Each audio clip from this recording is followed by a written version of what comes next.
पर मिलेंगे। Writer Zig Ziglar. अध्याय 3। नल में पानी डालना, नल चलाना और पानी निकालना, नल के अंदर पानी डालना। देश भर में अपनी वार्ताओं के दौरान मैं जिन सहारों का इस्तेमाल करता हूँ उनमें एक पुराने फैशन का क्रोम पॉलिश वाला पानी का नल है। मैं व्यक्तिगत रूप से नल की कहानी को पसंद करता हूँ क्योंकि मेरे लिए यह अमेरिका की कहानी, मुक्त उद्यम व्यवस्था की कहानी, एक जीवन की कहानी का प्रतिनिधित्व करती है। मुझे आशा है आपको कभी ना कभी, कम से कम एक बार, इस पुराने फैशन के पानी के नल का उपयोग करने का अवसर मिला होगा। वह अनुभव आपको इस विचारों की श्रृंखला को समझने में सहायता देगा। कई वर्ष पहले मेरे दो मित्र बर्नार्ड हैगुन व जिम ग्लेन अगस्त महीने में एक गर्मी वाले दिन दक्षिणी अलाबामा की पहाड़ियों की तलहटी में कार से जा रहा थे। वे प्यासे थे, इसलिए बर्नार्ड ने एक पुराने बेसहारा पड़े फार्म हाउस के पीछे, जिसके आंगन में पानी का एक नल लगा हुआ था, कार रोक दी। वह कार से बाहर कूदा और नल की ओर भागा। उसने हैंडल पकड़ा और नल चलाना शुरू कर किया। एक दो बार चलाने के बाद बर्नार्ड ने एक पुरानी बाल्टी की ओर इशारा किया और जिमी को सुझाव दिया कि वह पास के झरने से नल को प्राइम करके नल में पानी डालने के लिए बाल्टी में थोड़ा पानी ले आए। जैसा कि सभी नल चलाने वाले जानते हैं, आपको नल के ऊपरी सिरे में थोड़ा पानी डालना चाहिए ताकि नल को प्राइम किया जा सके और पानी का बहाव शुरू हो सके। जीवन के खेल में किसी चीज़ को बाहर निकालने से पहले आपको कोई चीज़ अंदर डालनी चाहिए। दुर्भाग्य से ऐसे बहुत से लोग हैं जो जिंदगी के चूल्हे के सामने खड़े हो जाते हैं और कहते हैं, चूल्हे मुझे कुछ गर्मी दो और फिर मैं तुम्हें कुछ लकड़ियाँ डालूंगा। कई बार सचिव अपने बॉस के पास आकर कहता है, मेरा वेतन बढ़ा दीजिए और मैं बेहतर काम करना शुरू कर दूंगा और अधिक विवेकपूर्ण तरीके से काम करूंगा। अक्सर सेल्समैन बॉस के पास जाता है और कहता है, मुझे सेल्स मैनेजर बना दीजिए और फिर मैं वास्तव में आपको दिखा दूंगा कि मैं क्या कर सकता हूँ। यह सच है कि मैंने अब तक कुछ खास नहीं किया, परंतु मुझे अपना सर्वश्रेष्ठ काम करने के लिए प्रभावी बनना जरूरी है। इसलिए मुझे बस बॉस बना दीजिए और फिर देखिए मैं कैसे काम करता हूँ। कई बार विद्यार्थी अध्यापक से कहता है, अगर मैं इस सत्र के लिए खराब अंक लेकर घर गया तो मेरे माता पिता मेरी बुरी तरह पिटाई करेंगे। अगर आप मुझे बस इस तिमाही में अच्छे अंक दे दे तो मैं वादा करता हूँ कि अगले तिमाही में वाकई कड़ी मेहनत के साथ पढ़ाई करूँगा। मेरा अनुभव रहा है कि इस तरह काम नहीं होता। अगर ऐसा होता तो मैं आसानी से कल्पना कर सकता हूँ कि एक किसान ईश्वर से प्रार्थना कर रहा है, हे भगवान, अगर आप बस इस वर्ष मुझे एक फसल दे दे तो मैं अगले साल बीज बोने और कड़ी मेहनत करने का वादा करता हूँ। वे लोग जो वास्तव में कह रहे हैं वह है, मुझे पुरस्कृत करो और तब मैं उत्पादन करूँगा। परंतु जीवन में इस तरह नहीं होता। आपको जीवन में से किसी चीज़ की उपेक्षा करने से पहले उसमें कुछ डालना चाहिए। अब अगर आप इस ज्ञान का अपने बाकी जीवन में प्रयोग करते हैं तो आप अपनी बहुत सी समस्या को सुलझा लेंगे। किसान को फसल काटने से पहले समय पर बीज बोना चाहिए। फसल कटाई की अवस्था तक पहुंचने से पहले उसे बहुत सी कड़ी मेहनत भी करनी होती है। विद्यार्थी की ज्ञान और स्नातक का प्रमाण पत्र हासिल करने से पहले सैकड़ों घंटे काम करना होता है। आज की सेक्रेटरी जो आने वाले कल की ऑफिस मैनेजर है, अपने काम में काफ़ी अतिरिक्त प्रयास करती हैं। आज का खिलाड़ी जो कल का चैंपियन बनता है, चैंपियन का पुरस्कार पाने से पहले श्रम और प्रयास के रूप में अपना बहुत कुछ दांव पर लगाता है। आज का कनिष्ठ एग्जीक्यूटिव जो कल का कॉर्पोरेट प्रेसिडेंट होता है, वह व्यक्ति होता है जो अपने आप को काम में समर्पित कर देता है। आज का सेल्समैन जो कल का सेल्स मैनेजर बनता है वह व्यक्ति होता है जो नल को प्राइम करने, पानी डालने के सिद्धांत को समझता है। जब आप कुछ चीज़ अंदर डालते हैं तो मुआवजे का कानून कहता है कि उससे आपको कुछ मिलेगा। अब रुके नहीं, आइए दक्षिणी अल्बाम में मेरे उन दोस्तों की कहानी पर वापस चलें। दक्षिण अल्बाम अगस्त में गर्म रहता है और कुछ मिनटों तक नल चलाने के बाद बोनहार्ड को काफ़ी पसीना आ गया। उस वक्त उसने अपने आप से पूछा कि उस पानी के लिए वह कितना काम करना चाहता है। उसे उस बढ़े हुए प्रयास की मात्रा के बदले मिलने वाले पुरस्कार की चिंता हुई। कुछ समय के बाद उसने कहा, जिमी, मुझे नहीं लगता कि इस कुएं में कोई पानी है। जिमी ने कहा, हाँ बोनार्ड, दक्षिणी अल्बाम में कुएं गहरे हैं और वह अच्छा है क्योंकि गहरे कुएं से प्राप्त पानी अच्छा, स्वच्छ, मीठा, शुद्ध और सबसे स्वादिष्ट होता है। जिमी जीवन के बारे में भी बात कर रहा है ना? जिन चीज़ों के लिए हमें मेहनत करनी पड़ती है उन्हीं चीज़ों को हम सबसे अधिक महत्व देते हैं। अब तक बर्नार्ड को गर्मी लगने लगी थी और वह थकने लगा था, इसलिए उसने अपने हाथ हटा लिए और कहा, जिमी, इस कुएं में बिल्कुल पानी नहीं है। जिमी ने फुर्ती से नल के हाथे को पकड़ लिया और उसे चलाता रहा जैसा कि उसने कहा था। बर्नार्ड, अब रुकना मत। अगर आप रुके तो पानी फिर वापस नीचे चला जाएगा और आपको फिर से शुरुआत करनी पड़ेगी।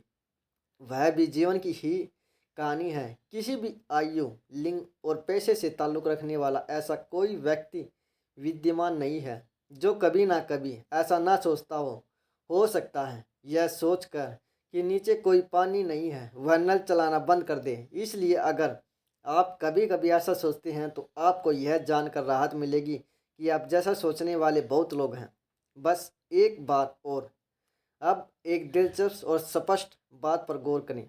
ऐसा कोई तरीका नहीं है कि आप नल को बाहर से देखकर पता लगा लें कि पानी निकालने के लिए इसे 2 और या 200 हथिया मारने की ज़रूरत होती है। प्राय ऐसा कोई तरीका नहीं होता कि आप जिंदगी के खेल में देखकर पता लगा लें कि क्या आपको कोई बड़ी सफलता कल मिलेगी या नहीं, अथवा इसके लिए एक और हफ्ता, महीना, साल या उससे भी अधिक लगेगा। यह मैं बिना किसी शंका के जानता हूँ कि आप कुछ भी कर रहे हों। अगर आप काफ़ी देर तक, काफ़ी ज़ोर से और काफ़ी उत्साह से पंप चलाते हैं तो देर सवेर आपके प्रयासों का इनाम मिलेगा ही। मैं यह भी जानता हूँ कि अगर आपने आगे कुछ नहीं किया और तीसरे स्तर पर ही रुक गए तो आप उस पानी से जो नल के करीब करीब बाहर आ गया है अपनी प्यास नहीं बुझा पाएंगे। सौभाग्य से एक बार पानी निकल आने के बाद आपको केवल नल पर कुछ स्थायी दबाव बनाए रखना है और आपको अपनी ज़रूरत से कहीं अधिक पानी प्राप्त होगा। जीवन में सफलता और खुशी की यही कहानी है। संदेश स्पष्ट है। आप कुछ भी कर रहे हो, इस पर सही नज़रिए और सही आदतों के साथ मेहनत करें, परंतु सबसे अधिक ज़रूरी है इस पर बुलगार्ड की हठधर्मिता और स्थिरता से लगे रहना है। जैसे पानी का निकालना अक्सर 1 या 2 हथी और मारने की दूरी पर होता है, उसी प्रकार सफलता और जीत का मधुर स्वाद अक्सर बस सामने वाली पहाड़ी से पार या आसपास होता है। आप चाहें डॉक्टर, वकील, विद्यार्थी, गृहिणी, मजदूर अथवा सेल्समैन हो, एक बार जब आप पानी निकाल लेते हैं तो थोड़े से लगातार प्रयास से उसके निकलते रहने को बरकरार रखना आसान होता है। मेरा मानना है कि नल की कहानी जिंदगी की और मुक्त उद्यम व्यवस्था की कहानी है। ऐसा मैं इसलिए कहता हूँ क्योंकि इसका आपकी आयु से या शिक्षा से, चाहे आप श्वेत हों या श्वेत, पुरुष हो या नारी, अधिक वजनी हो या कम वजनी, बहुमुखी हो या अंतर्मुखी, अथवा आप चाहे कैथोलिक, ज्यू या प्रोटेस्टेंट हो, कोई लेना देना नहीं है। इसका ताल्लुक सिर्फ एक स्वतंत्र व्यक्ति के रूप में ईश्वर द्वारा दिए गए आपके काम करने के अधिकारों से है। जिंदगी में आप जो भी चाहते हैं उसे पाने के लिए जब तक आप करना चाहें, जितनी मेहनत से आप करना चाहें एवं जितने उत्साह से आप करना चाहें, जैसे जैसे आप शिखर की ओर बढ़ें, नल की कहानी को याद रखें। यदि आप लापरवाही से या आधे अधूरे मन से नल चलाना शुरू करते हैं तो आप इसे हमेशा चलाते रहेंगे और कुछ नहीं होगा। शुरुआत में मेहनत से चलाएं, और इस स्थिति को बनाए रखें जब तक कि पानी बहना शुरू ना हो जाए। फिर एक बड़ी बात होगी, एक बार पानी का बहाव शुरू हो गया तो बस एक स्थिर दबाव बनाए रखें और एक समय आएगा जब इसके पुरस्कार इतने अधिक होंगे कि आप जो भी चाहते हैं आपको मिल जाएगा, बजाय इसके कि जो कुछ आपके पास है उसके लिए चाहना पड़े। मेरे द्वारा पहले प्रयोग की गई ट्रेन चलाने संबंधी समरूपता निश्चित रूप से यहाँ पर समुचित है। ट्रेन को चलाना प्राय मुश्किल होता है, परंतु एक बार जब यह चलने लगती है तो इसे चला रखने में आवश्यकता कम ईंधन की जरूरत होती है। अब अपने प्रतीक को शिखर पर ले जाने वाली सीढ़ियों पर देखकर आप स्वयं को कार्य वाली पायदान पर पाते हैं।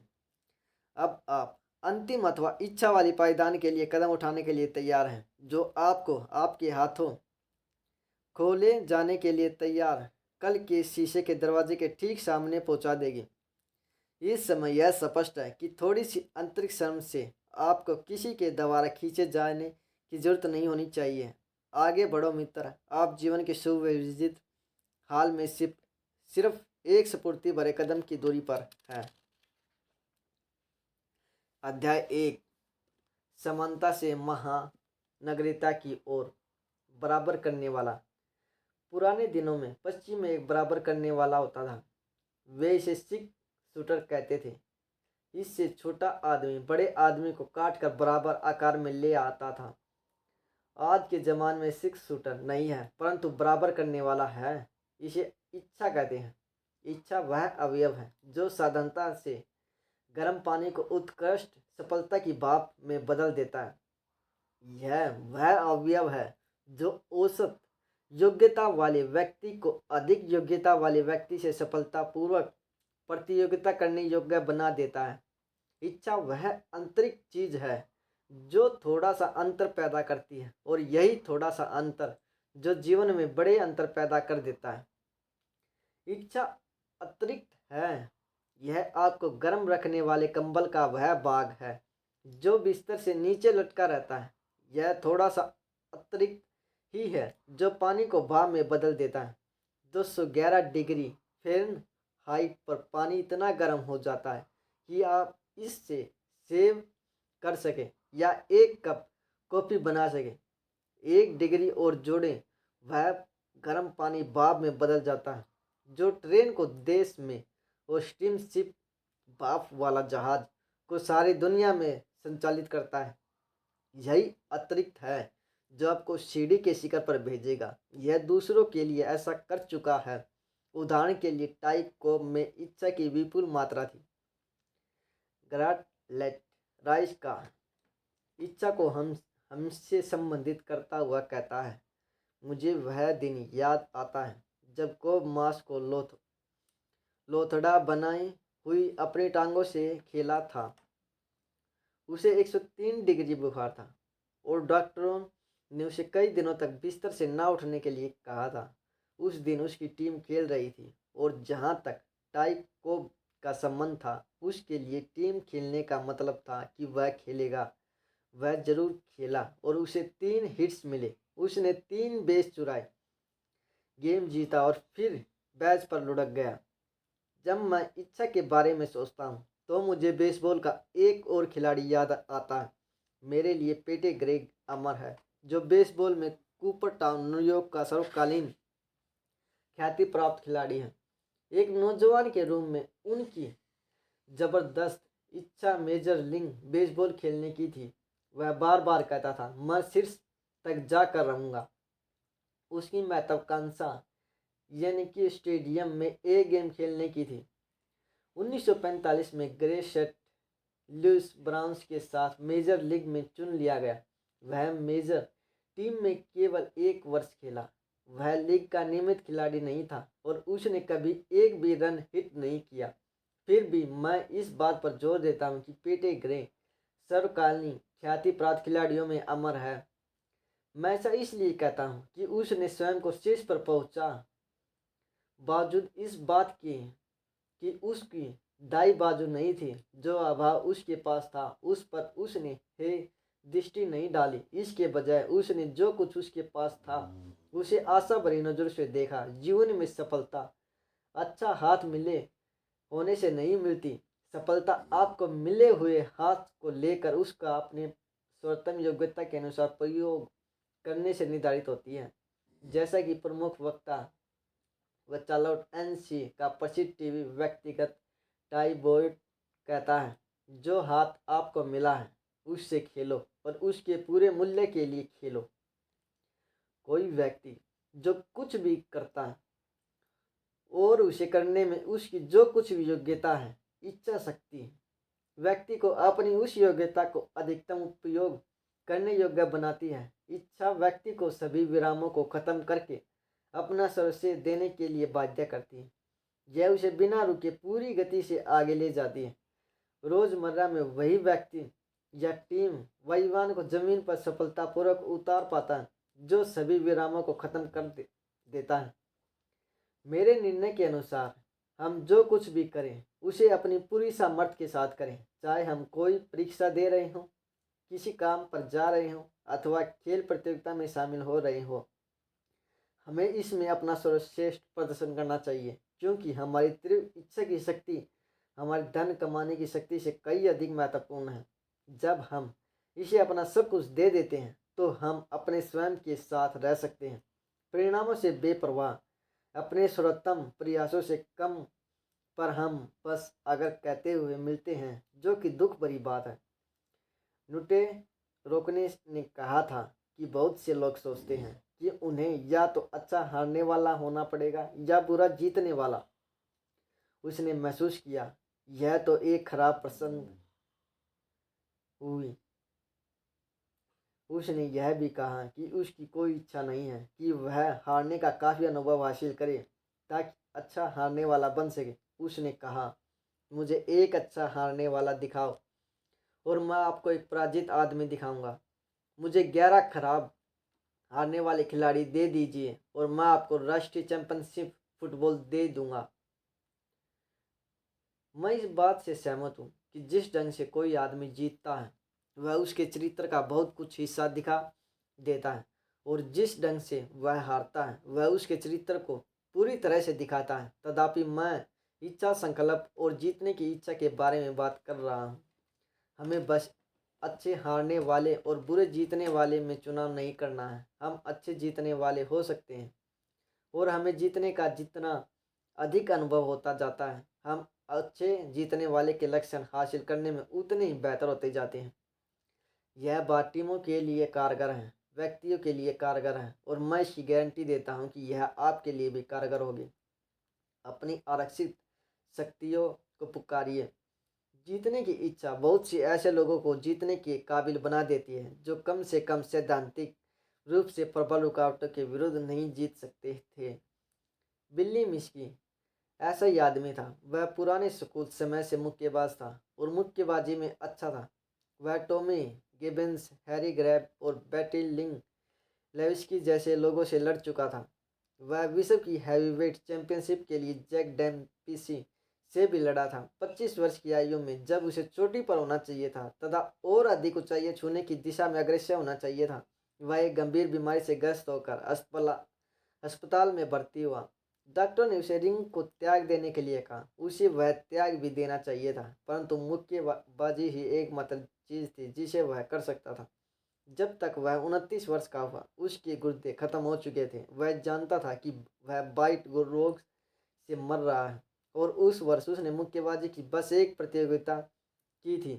परीक्षण के लिए जिम जाने के लिए अत्यंत कमजोर तथा किसी दूसरे काम की तलाश के लिए अत्यंत बीमार होने के कारण वह परिवार के साथ घर पर ही रुका रहा और अपने परिवार की आर्थिक स्थिति का तंग हाल में पहुंचता देखता रहा। क्रिसमस नज़दीक आ चुका था और उसका परिवार के प्रति स्नेह चिल्ला चिल्ला कर उससे अपने परिवार के लिए मैरी क्रिसमस प्रदान करने के लिए कह रहा था। नवंबर में मिस की मिनीपोलिस में अपने मित्र व प्रबंधक जैक रेडी से मिलने और उसे एक प्रतियोगिता आयोजित कराने के लिए समझाने गया। पहले तो रेड्डी अपने इनकार पर डटा रहा। वह मिस्की की हालत जानता था, इसलिए ऐसी प्रतियोगिता में कोई हिस्सा नहीं लेना चाहता था। मिस्की ने अपने पक्ष सही से रखा, बताया कि वह दिवालिया हो चुका है और यहाँ कि वह जानता है कि वह अधिक समय तक जीवित नहीं रह पाएगा। उसे बस एक और प्रतियोगिता में लड़ना था। क्योंकि क्रिसमस आ रहा था और उसका परिवार जरूरतमंद था। अत्यंत रेडी इस शर्त पर तैयार हो गया कि मिस्की परीक्षण लेगा और खुद को उसके लिए तैयार करेगा। मिस्की जानता था कि तैयार होने के लिए वह बहुत कमज़ोर था, परंतु उसने वादा किया कि वह अच्छी बढ़त करेगा। अपने बेहतर निर्णय के विरुद्ध रेडी अत्यंत राजी हो गया और उसने अपने पुराने मित्र का मुकाबला बिल ब्रेन से रख दिया। यह बढ़त ओमाहा नेब्रास्का में होनी निश्चित हुई। बेन एक मजबूत व मुश्किल मुक्केबाज था जो डेम्पसी से 12 राउंड तक भिड़ा था। वह अपने यौवन के उतार पर था, परंतु अभी भी एक मरते हुए आदमी के लिए मजबूत विरोधी था। क्योंकि मिस्की में परीक्षण के लिए जाने का बल नहीं था, इसलिए वह घर पर ही अपनी शक्ति को संभाल कर रखने के लिए रुका रहा। वह बढ़त के लिए ओमाहा में समय पर ही पहुंचा। उन दिनों बॉक्सिंग आयोग आज की अपेक्षा अधिक उदार थे, इसलिए उन्होंने मिस्की को उत्तीर्ण कर दिया। बढ़त बहुत अच्छी रही और जब यह खत्म हुई तो बिली मिस्की ने अपना $2400 का पर्स लिया और वह अपने परिवार व किशमिश के लिए घर की ओर चल पड़ा। उसमें यह सारा धन उन चीज़ों पर खर्च कर दिया जिन्हें उसका परिवार चाहता था और जिनके अभाव में गुजारा कर रहा था। यह सच में एक खुशी का अवसर था मिस्की के परिवार के लिए। अब तक का सबसे बड़ा किशमिश था। 26 दिसंबर को मिस्की ने जैक रेडी को खुद को सेंट पॉल हॉस्पिटल ले चलने के लिए बुलाया, जहां पर नए वर्ष के लिए दिन उसकी मृत्यु हो गई। उसके रिकॉर्ड में आखिरी बढ़त उसकी मृत्यु से मात्र 6 हफ्ते पहले हुई और उसके मित्रों को इस बात पर विश्वास नहीं हुआ। बिल्ली कमजोर था और मृत्यु के करीब था तथा उसके लिए चुपचाप मर जाना आसान था। तथापि उसके गर्व व उसकी इच्छा ने उसे परिवार के लिए, जिसे वह प्यार करता था, अविश्वसनीय प्रयास करने की ताकत दी। बिल ब्रेन 4 राउंड में धराशायी हो गया। मिस्की ने अपनी जीतने एक इच्छा के कारण अपने आरक्षित संसाधनों को खटखटाया। आपके भी आरक्षित संसाधन उपलब्ध हैं जब आपने उन्हें प्रयोग करने की इच्छा हो। जब हम किसी चीज़ के लिए अपने संपूर्ण प्रयास करते हैं तो नतीजा कुछ भी हो, हम जीतते हैं, क्योंकि अपने संपूर्ण प्रयास की व्यक्तिगत संतुष्टि हमें विजयी बना देती है।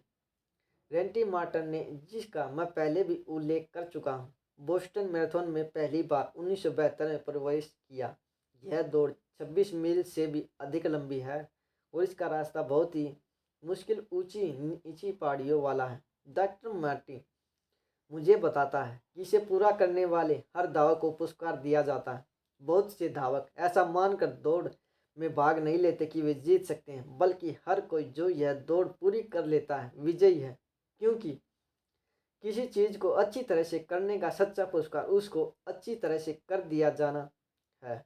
यह सर्वाधिक महत्वपूर्ण विचार है, क्योंकि वास्तविकता में आप स्वयं से प्रतियोगिता करते हैं और इससे अधिक संतुष्टि और किसी चीज़ से नहीं मिलती कि आपने अपनी ओर से भरसक प्रयास किया, कि आप अपने आप को अपनी योग्यता के सर्वोत्तम स्तर तक प्रयोग करने योग्य बना पाए।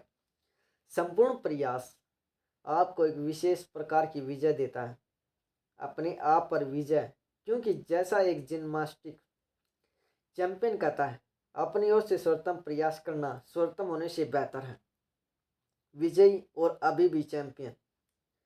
जब मैं इच्छा के बारे में सोचता हूँ तो मुझे लगता है कि ब्रायन होगन उस सूची में सोच स्थान के काफ़ी नज़दीक है। हर तरह से विचार करने पर होगन अब तक का समानतम गोल्फ खिलाड़ी कहा जा सकता है। उसमें शारीरिक योग्यता इतनी नहीं थी जितनी कि उसके अन्य बहुत से साथी गोल्फ खिलाड़ियों में थी, लेकिन उसने अपनी योग्यता के अभाव को निरंतर संकल्प और इच्छा से कई अधिक पूरा कर लिया था।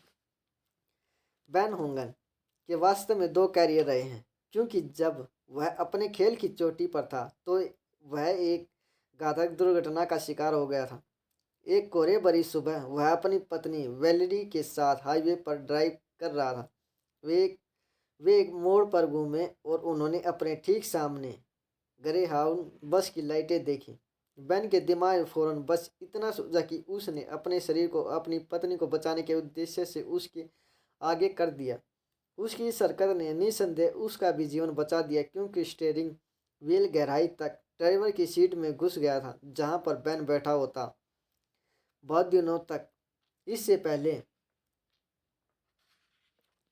कि उसे खतरे से बाहर घोषित किया गया, उसकी जिंदगी जीवन मृत्यु के तराजू में झूलती रही। तथापि डॉक्टर इस बात पर एकमत थे कि व्यावसायिक गोल्फ खिलाड़ी के रूप में उसका कैरियर खत्म हो चुका था और अगर वह कभी अपने पैरों से चल पाए तो भाग्यशाली होगा। परंतु उन्होंने बेन होगन की इच्छा शक्ति का हिसाब नहीं लगाया। जैसे ही उसने पहली बार वे दर्द से भरे हुए कदम उठाए, उसका गोल्फ खिलाड़ी के रूप में महानता का सपना फिर से जिंदा हो गया। उसने लगातार व्यायाम किया और अपने हाथों को मजबूत किया। वह जहाँ भी होता अपने साथ गोल्फ क्लब रखता था और घर पर अपनी उन हिलती हुई टांगों पर जिन पर वह मुश्किल से खड़ा हो पाता था स्ट्रोक लेने का अभ्यास करता रहा। जैसे ही पहला अवसर मिला वह फिर से गोल्फ के हर मैदान पर वापस था। फिर बाद में जैसे जैसे उसने व्यायाम किया, चलना शुरू किया और अपनी हिलती हुई टांगों को मजबूत किया, वह टी प्रैक्टिस करने गया।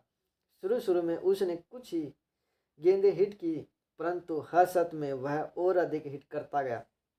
अतः वह दिन आ गया जब वह गोल्फ के मैदान पर पुनः वापस था। जब उसने प्रतियोगिता में दोबारा प्रवेश किया तो उसका शिखर की ओर बढ़ना पहले से तेज था। कारण सरल था, बेन होगन ने स्वयं को विजयी के रूप में देखा था। उसके अंदर जीतने की इतनी प्रबल इच्छा थी कि वह जानता था कि वह फिर से शिखर पर पहुंचेगा।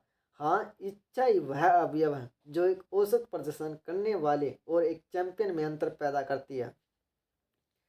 अध्याय 2, बुद्धिमान अज्ञानता।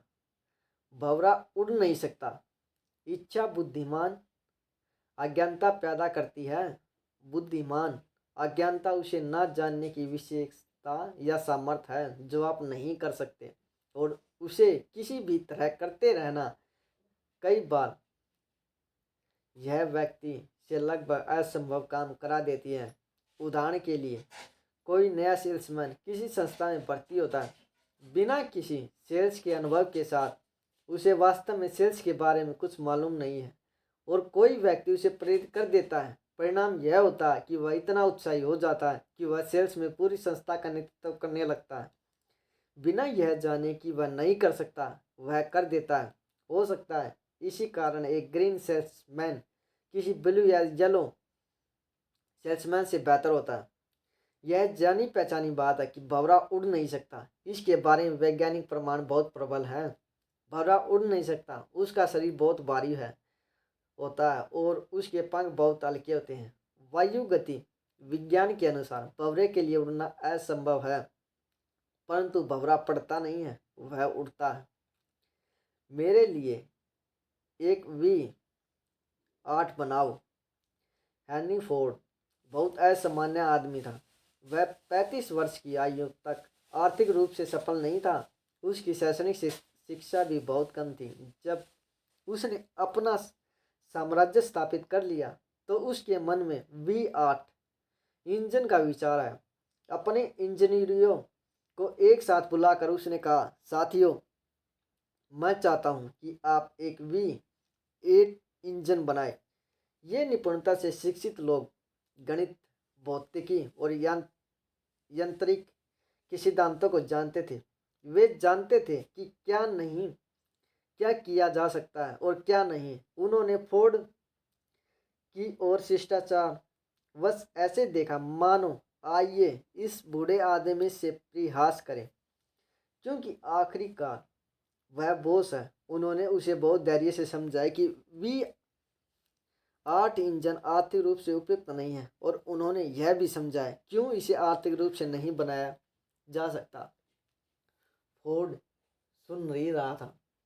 उसने फिर सरलता से कहा, साथियों, मेरे पास एक V8 इंजन होना चाहिए।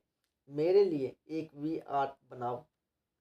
उन्होंने कुछ समय तक आधे अधूरे मन से उस पर काम किया और उससे वापस आकर कहा, हम अब पहले से अधिक निश्चित है कि V8 इंजन इंजीनियरिंग के हिसाब से असंभव है। मिस्टर फोर्ड फिर भी आसानी से नहीं माने। उन्होंने कहा, साथियों, मेरे पास V8 इंजन होना ही चाहिए। अतः हमें इस दिशा में पूरी गति से आगे बढ़ना चाहिए। वे फिर वापस गए और इस बार उन्होंने कुछ अधिक मेहनत की। कुछ और समय तथा बहुत सा धन खर्च किया। वे उसी रिपोर्ट के साथ वापस आए। मिस्टर फोर्ड, V8 इंजन पूरी तरह से असंभव है। असंभव शब्द उस आदमी के शब्दकोश में नहीं था जिसने उद्योग जगत को असेंबली लाइन उत्पादन से आंदोलित कर दिया था। $5 रोज की मजदूरी से मॉडल टी और मॉडल ए तक अपनी आंखों में अंगारे लिए हेनरी फोर्ड ने कहा, साथियों, आप समझते नहीं हैं, मेरे पास V8 इंजन होना ही चाहिए और आप लोग इसे मेरे लिए बनाइए।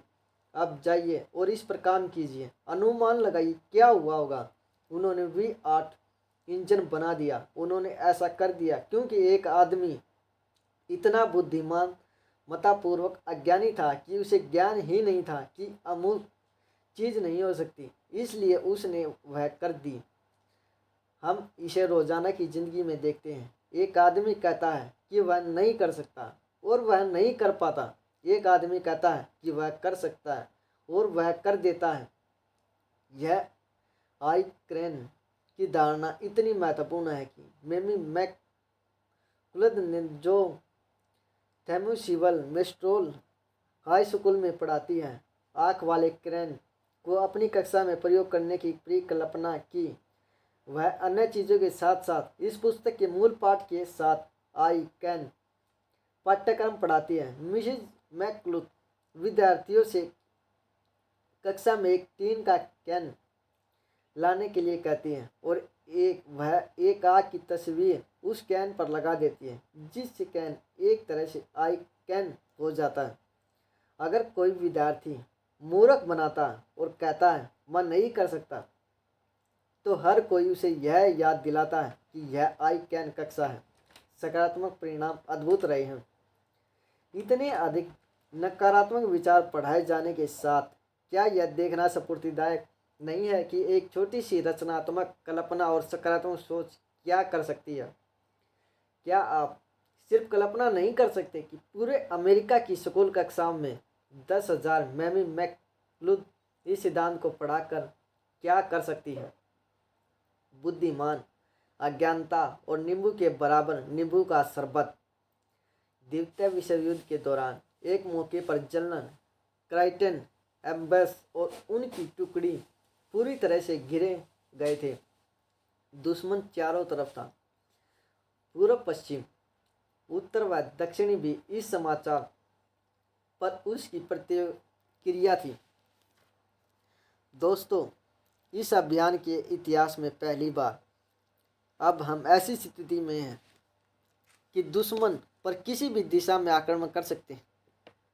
जनरल एम्बस के पास न सिर्फ जीने की इच्छा थी, बल्कि उसके पार जीतने की भी इच्छा थी। स्थिति नहीं, बल्कि हम उस पर किस प्रकार प्रतिक्रिया करते हैं, उसका किस प्रकार उपयोग करते हैं, वह महत्वपूर्ण है। बुद्धिमान अज्ञानता क्या है? बुद्धिमान अज्ञानता जरूरी रूप से वह ढंग है जिसमें जीवन में निराशापूर्ण या नकारात्मक स्थितियों में प्रतिक्रिया करते हैं। यह वह गुण है जिसे आप नींबू को लेकर नींबू का शरबत बना लेते हैं। यह दो आदमियों के दृष्टिकोण में दिखाया गया है जिन्हें पोलियो था। एक वशीकरण की सड़कों पर भिखारी बन गया। दूसरा फ्रैंकलिन डिलानो रूजवेल्ट था। बुद्धिमान अज्ञानता उम्मीद का बीज है। हमारे साथ होने वाली हर चीज़ में अच्छाई का वायदा है। चाहे कुछ भी घटित हो, उससे भी कुछ सकारात्मक हो सकता है और हम उससे कुछ अच्छा कर सकते हैं। संक्षेप में, जीवन हमारे हाथ में कैसा भी नींबू दे, हम उसे लेकर नींबू के शरबत में बदल सकते हैं। चार्ल्स कैटरिंग के पास कुछ असामान्य नींबू था। यह उसकी एक टूटी हुई बाजू थी। बहुत सालों पहले वह अपने घर के सामने वाले आंगन में अपनी कार क्रैक कर रहा था। उससे चोट खा गया। युवा पीढ़ी के लिए इसका मतलब यह है कि क्रैक अलग नहीं हुई। सिलेंडर के चलने पर तेजी से झटका लगा और क्रैक घूम गई, बजाय इसके कि क्रैक इंजन को घुमाती है। इस अचानक लड़खड़ाने से कैटरिंग की बाजू टूट गई। उसने क्या किया?